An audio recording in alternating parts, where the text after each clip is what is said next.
queridos amigos, bem-vindos de volta a mais um capítulo. Estamos estudando, não estamos? O que é inteligência espiritual? Já abordamos a hierarquia da mente humana.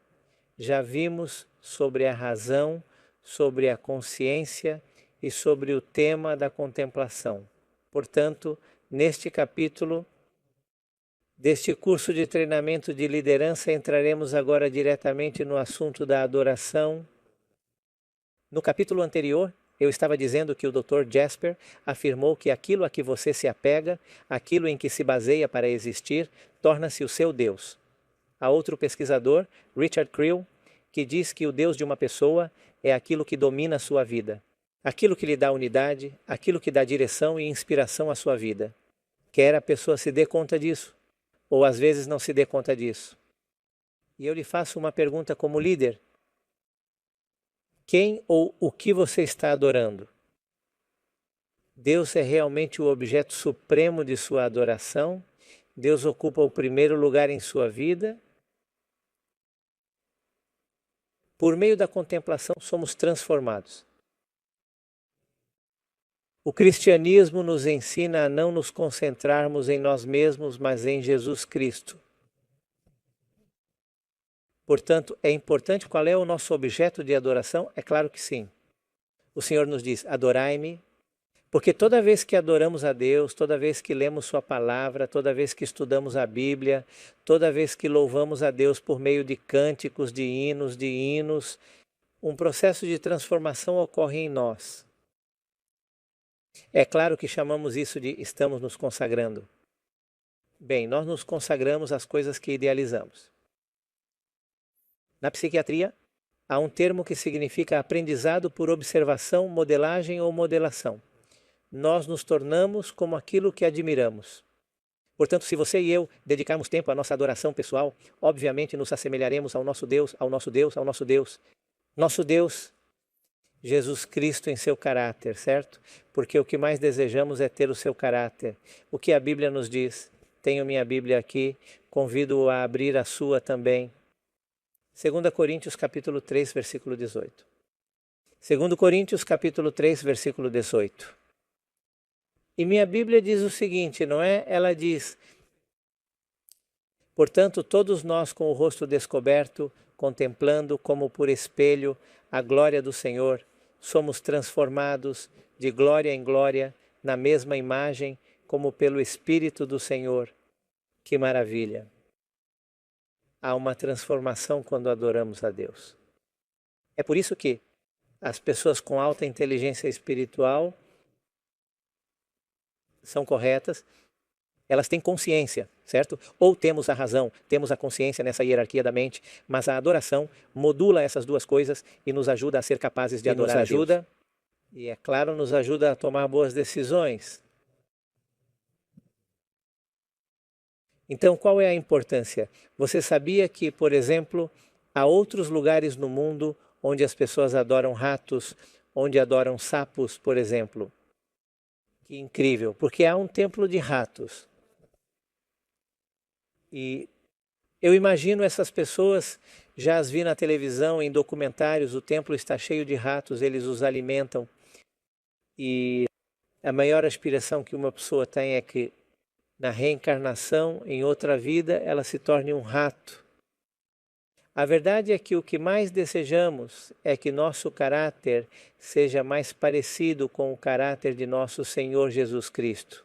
Portanto, isso é importante para o Deus que adoramos. Eu me pergunto, e você? E vou deixar isso como tarefa de casa. O que aconteceu no caso de Judas? Judas, um dos 12 discípulos, foi quem cometeu suicídio. O que aconteceu com o funcionamento da razão e da consciência? Como a contemplação agiu nesse sentido? Ou não agiu, ou não houve contemplação? Quero deixar essa tarefa para vocês. Precisamos, como líderes, manter e desenvolver formas saudáveis de adoração. Isso é muito importante. Nossas igrejas, os programas que temos em nossa igreja, a verdade é que eles são uma forma saudável de adoração. Há outras congregações em que são consideradas até mesmo pelos cientistas como formas de adoração não saudáveis.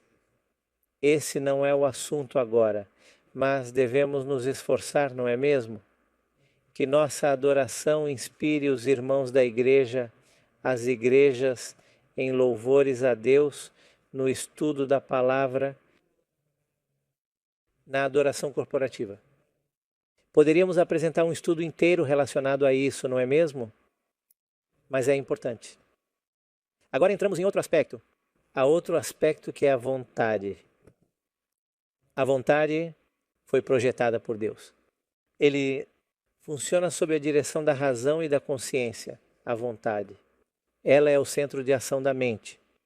É o agente executor da vontade, é o impulso que nos move. Para a tomada de decisões, a vontade é importante. Os seres humanos nem sempre seguem essa ordem hierárquica estabelecida por Deus. Razão, consciência, contemplação, depois vontade. E isso nos traz muitos problemas. Estive envolvido no evangelismo por 12 anos em diferentes áreas de nossa União Chilena e fiquei muito impressionado com as campanhas evangelísticas, pois nos chamados sempre havia pessoas com problemas muito complexos, sempre como a falta de consciência e a falta de vontade. Muito complexos, com dependência de drogas, entre elas a dependência de pasta de coca, cocaína, dependência de álcool, dependência de tabaco ou cigarros, na verdade, dependência de nicotina. E fiquei muito impressionado com o fato de que, quando eles estudavam a lição sobre a entrega do coração a Cristo, a lição de aceitar Cristo como Senhor e Salvador pessoal, de pedir o batismo para nascer de novo, para começar uma nova vida, eles disseram: por favor, estou disposto a ser batizado neste sábado, em mais 2 ou 3 dias. Eu sou alcoólatra. Em alguns casos, certo, nós sempre os apresentamos à diretoria da igreja e devo mencionar, eu sempre perguntava se eles estavam dispostos em seu coração a entregar sua vida e se acreditavam que Deus tinha o poder de libertá-los dessas amarras. E um desses muitos casos eu me lembro de dependência do alcoolismo e no sábado ele foi batizado. A diretoria da igreja determinou que, sim, um alcoólatra será alcoólatra por toda a vida, mas ele pode ser um alcoólatra seco, ou seja, parar de beber. Assim como muitos de nós somos pecadores secos, no sentido de que antes podíamos ter roubado ou furtado da igreja. Que costumávamos roubar, roubamos, dizíamos palavras ruins, mas não fazemos mais isso, entendemos? E encontrei uma citação extraordinária. Está no Ministry of Healing, páginas 131 e 132. Vou lê-la para vocês.